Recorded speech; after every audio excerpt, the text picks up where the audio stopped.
Sur une route bordée par un décor verdoyant, direction le village de Mbarana, à 17 km de la ville de Saint-Louis. Sur place, on aperçoit de loin le point le plus élevé du village, la dune qui a donné naissance à Mbarana. Parce que la dune avait une forme d'un chapeau à paille qu'on appelait Tengade. Les gens disent le village auprès de cette dune de Mbarana. C'est pour cela qu'on a dit le village de Mbarana. Mbarana, un village plus que millénaire. Et voilà ce qui a participé à sa notoriété. Ces vestiges de la première usine d'eau à vapeur d'Afrique noire témoignent de l'histoire. C'est un projet dont les études ont commencé dans les années 1850 par le gouverneur Faidherbe qui était ici, mais qui a finalement abouti avec Bruyère de Lille, qui a commencé les travaux en 1880. En 1880, la première usine était déjà construite et a commencé à fonctionner en 1883.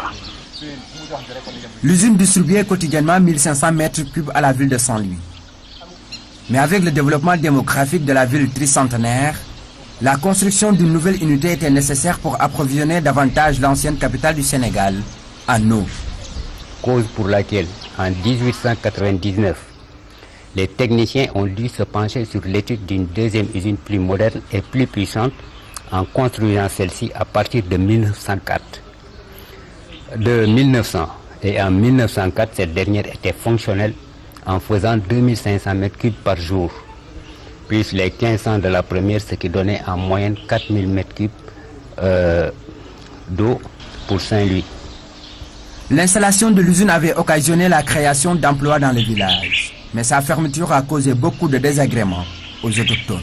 Après la fermeture de cette usine, la population avait une difficulté de travail parce qu'il n'y avait que les champs qu'on cultivait. Après, il y a l'exode rural.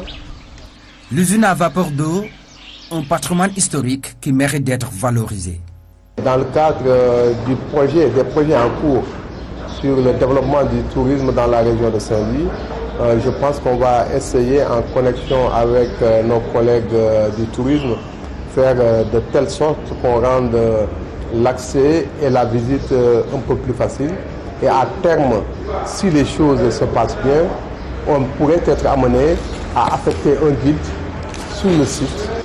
Mais en attendant une meilleure prise en charge par les autorités de ce site, les populations tentent à leur manière de faire la promotion de l'ancienne usine à vapeur de Mbarana.